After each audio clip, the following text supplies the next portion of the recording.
പെണ്ണുങ്ങളെ അടിക്കരുത്, ഭാര്യമാരെ അടിക്കരുത്, അല്ലാഹു അക്ബർ, ഭാര്യ അടിക്കരുത്. ഏത് മേഖലകളിൽ പോയാലും പ്രശ്നം തന്നെയാണ്.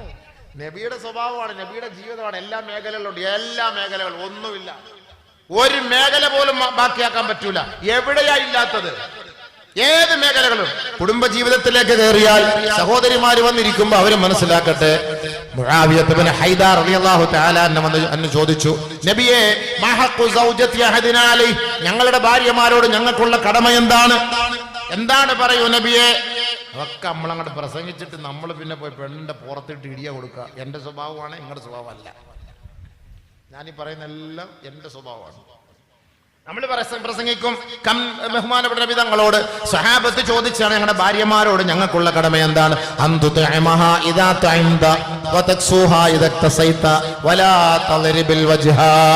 നീ കഴിച്ചാൽ നല്ലത് കഴിക്കണം, നീ വസ്ത്രം വാങ്ങിക്കൊടുത്താൽ നല്ല വസ്ത്രം വാങ്ങിക്കൊടുക്കണം. വലാ തദ്രിബിൽ വജ്ഹ, അവളുടെ മുഖത്ത് നീ അടിക്കരുത്. വലാ തുഖബ്ബിഹ്, അവളെ മോശമായി നീ ചിത്രീകരിക്കരുത്. മോശമായ വാക്ക്, എടി പട്ടി, എടി പന്നി, നായ, ഹമുക്ക്, കന്നാസ്. പട്ടിയെയാണോ നീ കല്യാണം കഴിച്ചത്? നായാണോ നീ കല്യാണം കഴിച്ചത്? പറയുന്ന വാക്കല്ലേ വലാ തുഖബ്ബിഹ്. ഒരു പെണ്ണിന് ഇഷ്ടപ്പെടാത്ത വാക്ക് അത് നീ പറയരുത് കേട്ടോ. ലോകത്ത് ഏത് പ്രവാചകൻ ഇത് പറഞ്ഞു തരും ഹബീബേ? നബി തങ്ങള് ഭാര്യയുടെ കൈക്ക് പിടിച്ചിട്ട് ഇങ്ങനെ നടക്കും. വാക്കിങ്ങിന് പോകുമ്പോ കൈക്ക് പിടിച്ച് നബി തങ്ങളുടെ ഭാര്യമാരുടെ കൈക്ക് പിടിച്ച് നടക്കും ഇങ്ങനെ. എന്താ റാഹത്ത്! ആളെല്ലാം കഴിഞ്ഞു പോകുമ്പോ നമ്മുടെ ഭാര്യയുടെ കൈക്ക് പിടിച്ച് വടിവാടിയെന്നും പറഞ്ഞ് പിടിച്ചോണം. വേറെ മാറിപ്പോരുത്. സ്വന്തം നമ്മുടെ ഭാര്യയുടെ കൈക്ക് പിടിച്ചിട്ട് കൊണ്ടുപോകണം. ഒരു സുന്നത്ത വർക്കത്ത. ഭാര്യയുടെ കൈക്ക് പിടിച്ചാൽ എന്താ ഗുണം നോക്കണേ. വെറുതെ പിടിക്കണ്ട, അതിനും അള്ള കൂലിയാണ്.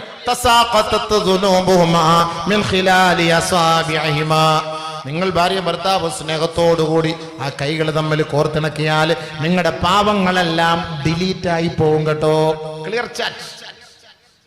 തെറ്റ് നമ്മൾ എന്തെങ്കിലുമൊക്കെ ചെയ്ത് പോയിട്ടുണ്ടെങ്കിൽ ഭാര്യയുടെ കൈക്ക് സന്തോഷത്തോട് ചേർത്ത് മുസാഫത്ത് പിടിച്ചാൽ മതി. പാവം പൊറുക്കണം. നബിതങ്ങൾ പറഞ്ഞ വാക്കല്ല. അപ്പൊ ഇത്ര വലിയ വാക്ക പറഞ്ഞ നടിക്കരുത്. നബിതങ്ങളുടെ സ്വഭാവത്തിൽപ്പെട്ട കാര്യമേ അല്ല. ആരെയും ആക്ഷേപിക്കുകയില്ല. വമാനീല റസൂലുള്ളാഹി സ്വല്ലല്ലാഹു അലൈഹി വസല്ലം ഫയന്തഖിമ മിൻ സാഹിബിഹി ഹത്താ യുൻതഹക ശൈഉം മിൻ മഹാരിമില്ലാഹ്.